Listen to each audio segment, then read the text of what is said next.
Hello, ladies and gentlemen. Welcome to the GameHub. I'm your host, GamerK, and I haven't done something like this for a long time. I haven't done a traditional game review because usually they've been games on like that I purchased or ones I can't find the cases for, and yeah, this is gonna be a very, very, very, very, very irritating review. So,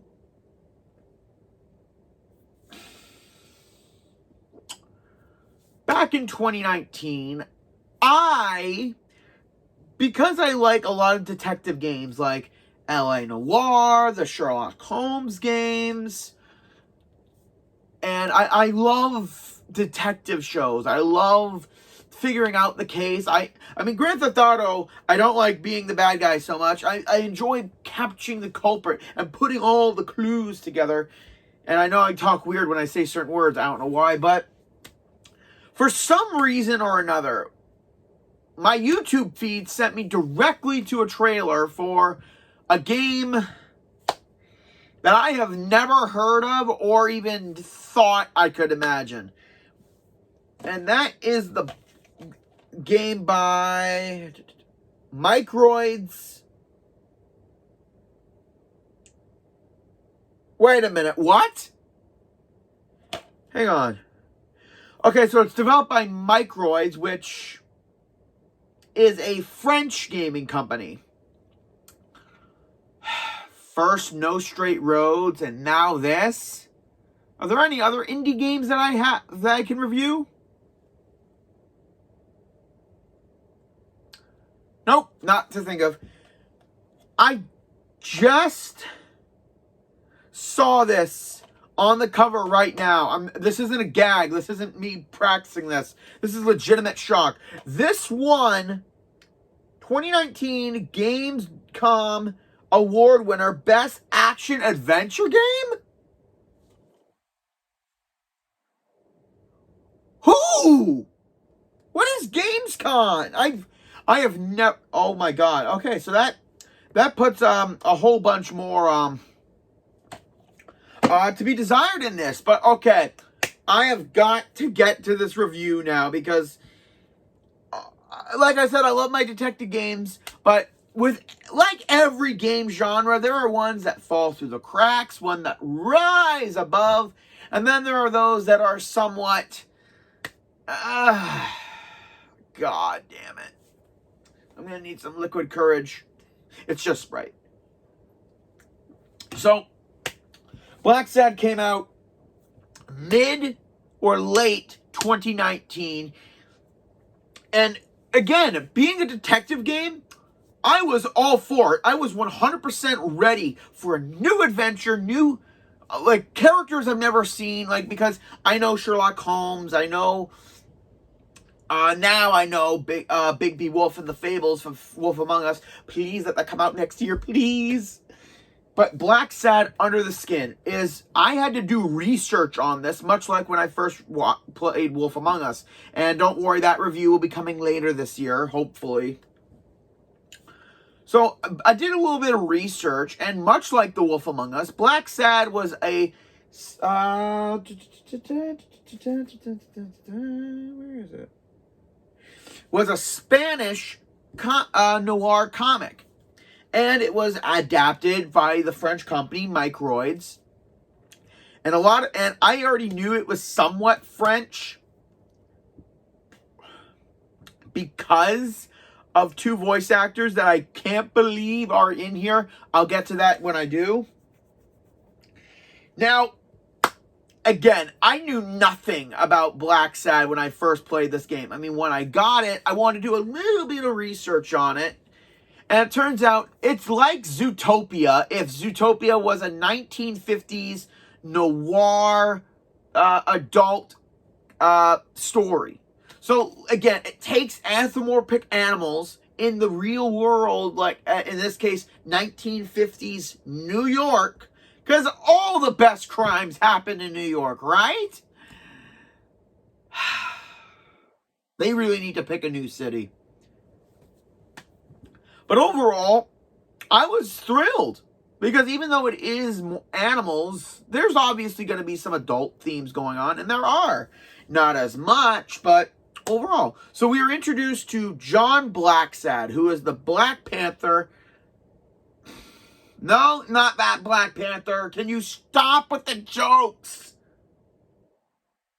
Thank you. So he's a PI, and we are asked to buy... Oh, one more thing that came with this deluxe edition, limited edition of the game. It came with four character cards of 4 characters, and they are very nice, sturdy, quality cardboard. So we've got John Blacksad, Sonia Dunn, Desmond O'Leary, and Jake Ostiambe. And they have a little bit of background on the backs of the cards, which are nice. I really do like these character cards because it's something kind of collectible and cool. Does it add anything to the story, and does the info help out at all? Absolutely not! I've talked and talked so far, but nothing made me madder than this game in 2019. Yeah, that's saying a lot. But overall, so Blacksad is hired by Sonia Dunn and the boxer, who is his acquaintance, Jake, the gorilla, to investigate the death of her father, Joe Dunn, who apparently hung himself at his own gym. Believing there's something more to it, we are asked to investigate. And we do investigate. And the way we investigate is pretty cut and paste. It's basically point and click adventure where you will go to the evidence and collect it in your head. And they do something similar to the Sherlock Holmes games, like the 3 recent ones where we do the Mind Palace stuff, where we use our head and connect 2 evidence points together in order to create what would happen. Now, the game does do well with creating a story.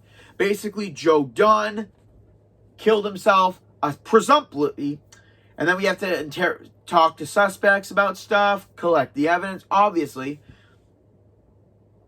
And it leads us to the mysterious, Robert Yale, who was a boxer for Joe Dunn, and we have to look for him because he's on the run and we need to look for him.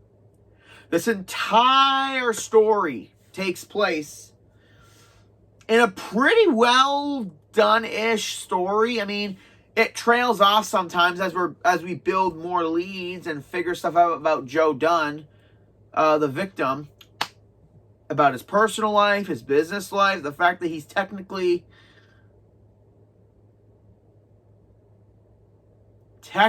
a stepfather to Sonia, but stuff like that happens. It happens, and throughout the game,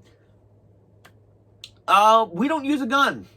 Basically, we just use our wits to get ourselves out of everything, and it's really done pretty good, I will admit. And the QTE sections are here and there, peppered in, not so heavily as like Telltale games, but it's done very well. And the evidence gathering is pretty basic. There's nothing really too extravagant about it. It's basically somewhat bare bones, but it's the story that's supposed to give this game the extra meat on the bone. And it does,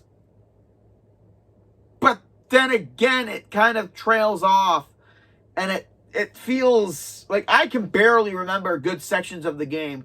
We find underworld gangsters, Sonia's uncle, technically, who's a sports agent and a war hero, which honestly makes the game cool. Like, it's the characters in this world that give this whole thing the meat.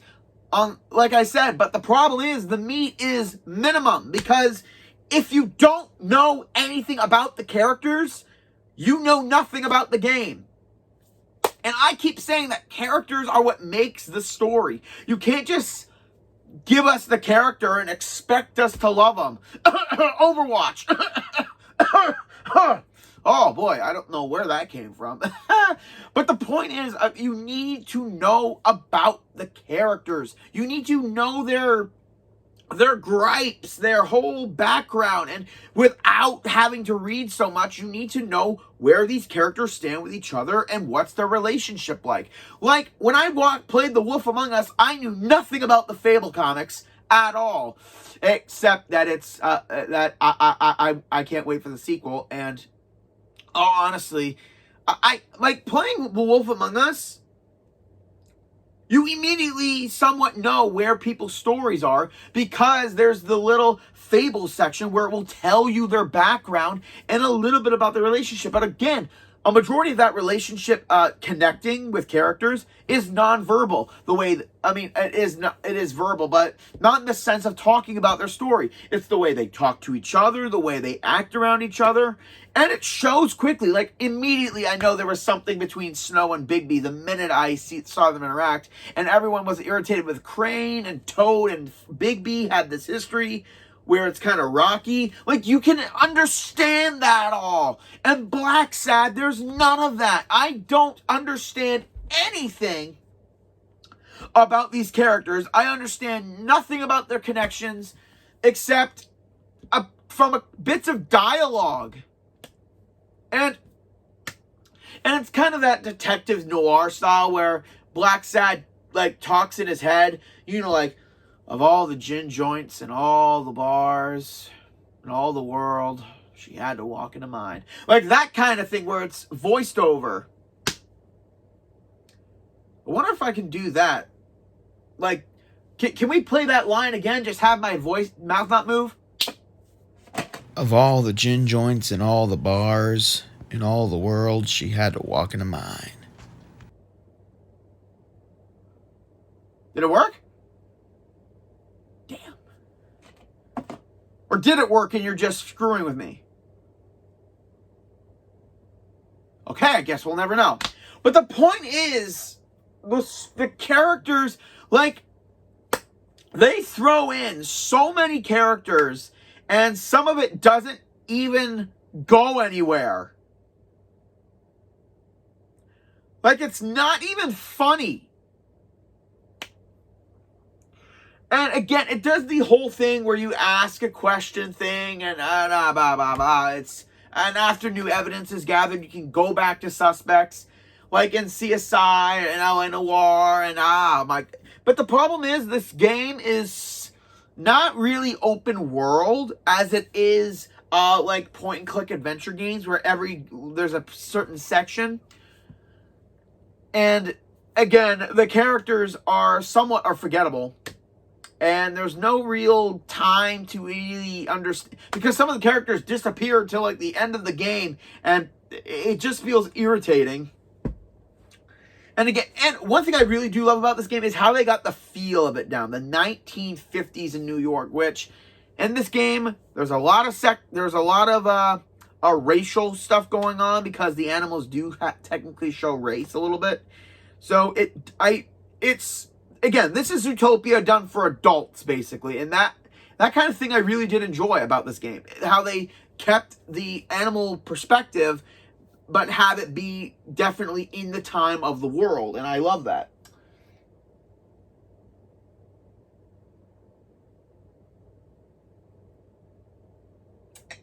And like most detective games nowadays, you do get to make certain decisions that somewhat affect characters' perspectives of you, and different choices will happen. And at the same time, it's really annoying for a majority of it. All I gotta say is one of my favorite characters in this is like literally in like a couple bits of the game, and then big shock, it turns out he dies in the end, like off screen and everything, and flashback stuff after the big case is solved. I'm just gonna say that and let that be done with. But also, how this case goes from a suicide to a fake suicide murder to story about a missing boxer, underground bookies and bet and fight fixing, to to a top secret project that's going on, and it all accumulates into one big bit at the end. You know, in those crime movies or the episodes of Law and Order where they think that the case is solved, but then one important detail comes up and it's like flips it on its head. It's done very well, and honestly, the plot twist I didn't really see coming. It was a great ending. However, in this game, there are multiple endings depending on what you do, and it kind of stinks.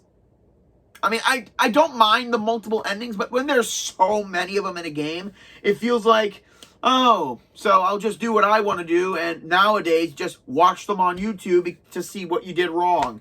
It's irritating a little bit. That's why sometimes in games, I love the singular story with the singular plot twist that goes over everyone's head.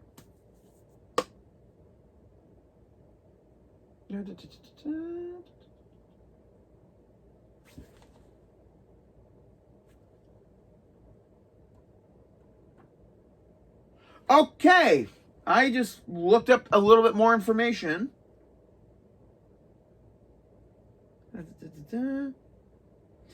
Okay, so I talked a little bit about the gameplay. I talked a little bit about the story, about the characters. Now, for the one thing that made this game somewhat insufferable. Okay, first off, I'm going to say this. For Code Lyoko fans, two characters in this, Sonia Dunn and Desmond O'Leary.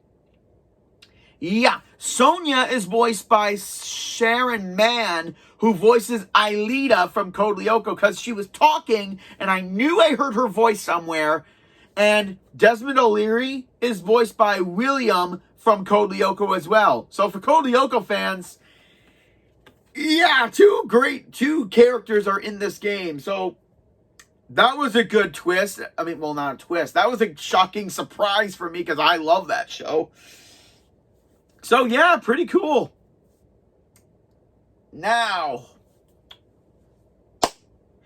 the main game is about 10 hours long, which, all honesty, is for this kind of game, that's not really bad because it's not like they're like side missions to do. I mean, basically the side trophies are somewhat that.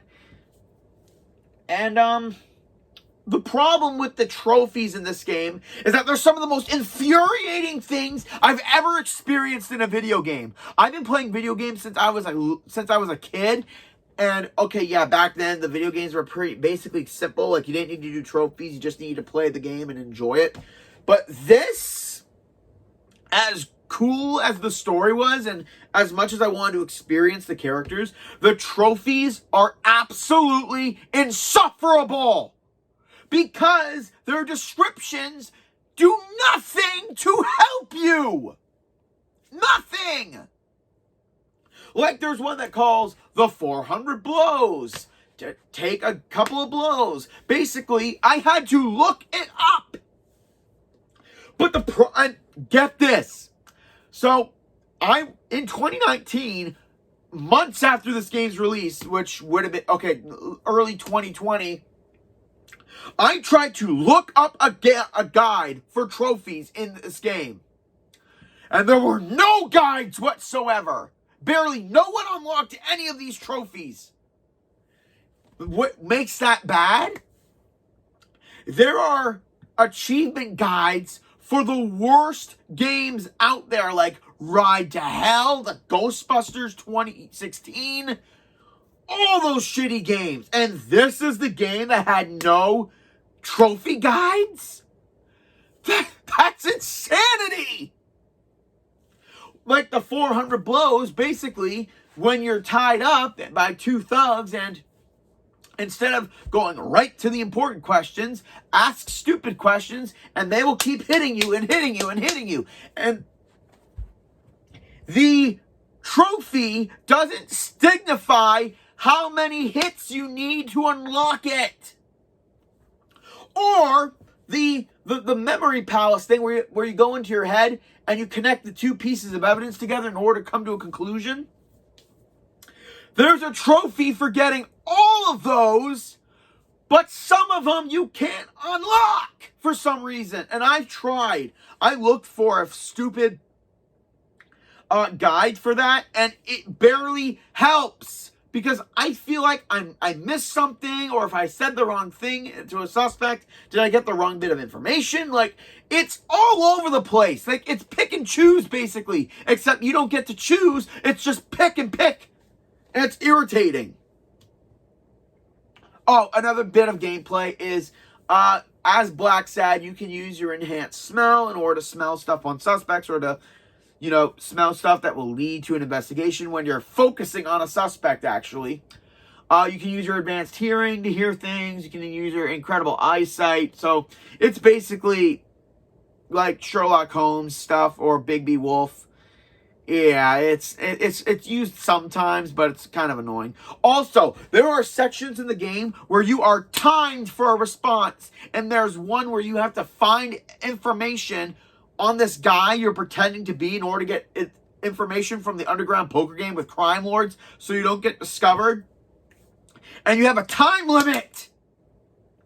Okay, if you're under the gun and everything, that's, I understand, for a time limit. But when you're in the past memory and you're trying to remember stuff, you can't put us on a timer.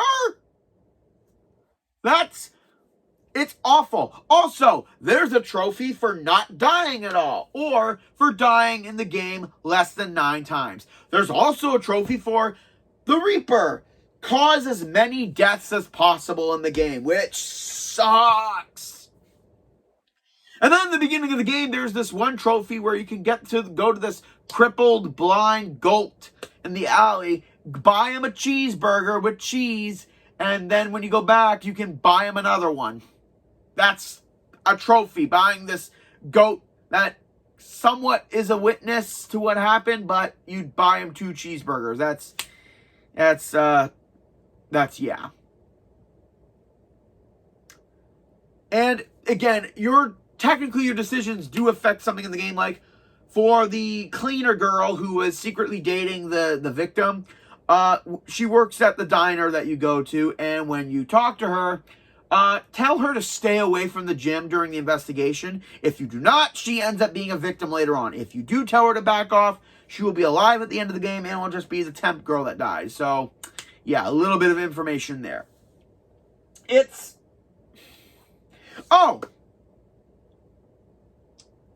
Another fun thing about this game is because it's kind of sports themed, with the undertones of the sports agency and everything, and professional athletes.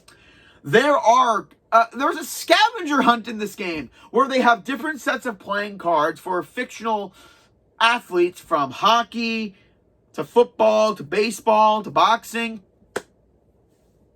You can find it all over the game. Only problem is they're in little bits, like little pieces of cards. Kind of like for people who play Duel Masters, Cobalt. Like the creature card pieces, like they're all in pieces, and you gotta find them throughout the level, the areas of the game. And like put them together and collect them all. The only problem is all the pieces do not have a set spot in the game. Like, I replayed it, and I got a pretty good memory from where things are, and there is no set section where the card pieces are. They're random every single time. So what is how can you do that? Literally. How can you have all these little pieces that you have to go all over the extra places of the game to find if it's not set? But the awful written trophies that are terrible to do, those are okay. Like, once you find a guide and follow it through, you can get the trophies. And some of them are pretty simplistic, so you don't need to worry about those. The terrible playing card scavenger hunt, that's terrible too. But you know what? You don't really have to do that. It doesn't give anything. Reading every single book in the game is optional too. Like, it doesn't really do anything. It's not really that annoying. What was really annoying is for the first time in my life being a gamer, I experienced multiple crashes! I'm sorry for people who are listening to this, but it's infuriating. Never in my life have I experienced crashes on any game in my life more than this. And the funny thing is that the crash happened at the exact same spot. What happened was, after you investigate the gym, and then you talk to your friend, a weasel who's trying to take photos, and you talk to him, and then you go back to the gym in order to help out, and then you go to the diner to talk to the girlfriend of the victim, and then you go back, and then you go forward again. It crashes at the exact same spot!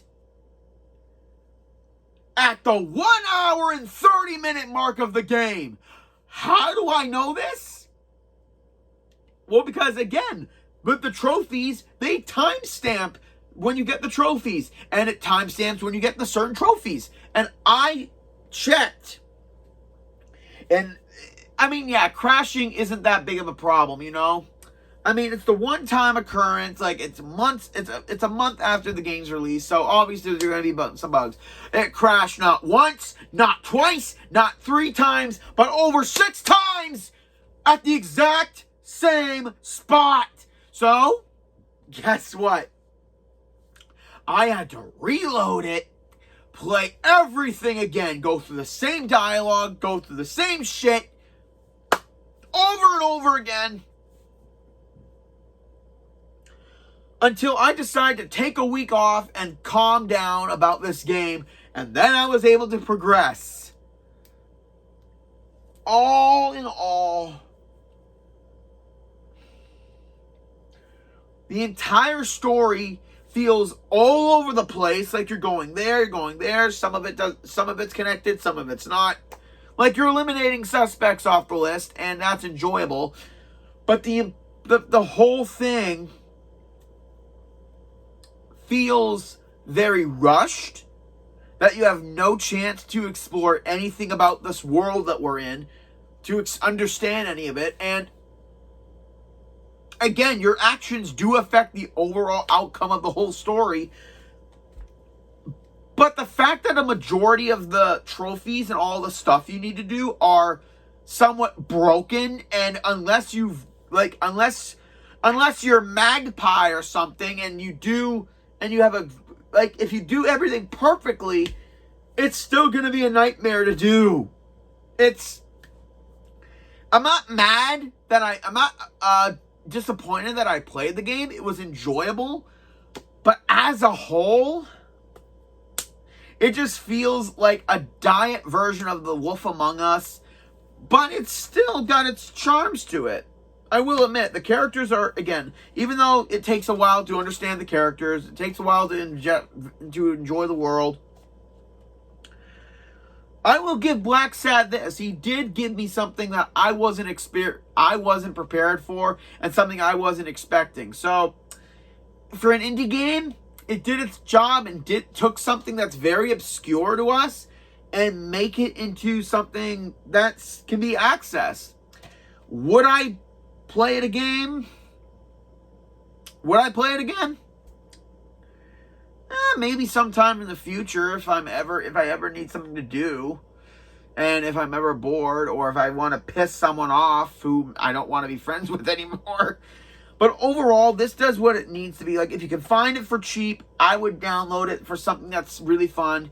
For detective gamers, this is something that needs to be experienced just for your own sake of sanity. So, unfortunately, because the story kind of takes a long time to get used to, it feels rushed, it feels like you don't have any control over how things are done. The characters are enjoyable, that's a plus. The game's crashing, which I think was only a couple times when it first started. It's been 3 years now, so I'm pretty sure things are settled. The gameplay is pretty simple. The entire thing is enjoyable. But overall, I can't give this an amazing rating. It's at most a interesting take on a story in another country, in another language. But again, you don't feel as connected to these characters unless you look up the actual story of the comics. So that's something that Wolf Among Us did very well. It allowed us to experience this world of the Fables if you never read the comics and understand the world. This one, you really need a lot of source material in order to understand it. So, GamerK's final verdict for Blacksad Under the Skin is it's a toss-up, but overall, with all the issues, with all the annoyances of the trophies and the game and the story and the gameplay and all of it, it's maybe one of my first not too bad rating, but it's basically an okay 5 out of 10. It's a little bit lagging, it's a little bit irritating. Oh, also, sometimes there is no dialogue during dialogue sections. Like there's no voice. It cuts out once in a while. Yeah. And that crashing constantly that happened at the exact same moment. Yeah, this thing needed to be patched like a hot air balloon with a billion velociraptors on it, just ripping and shredding it. It needed so many patches. So, yeah, that's Blacksad Under the Skin. And it's definitely one of the more obscure indie games I've ever played. And that's it for this week, ladies and gentlemen. I hope you enjoyed this video of this very bizarre crime game. Like, comment, subscribe down below. And join me next week as we upgrade our game of villainy in the next video. This is GamerK, logging out.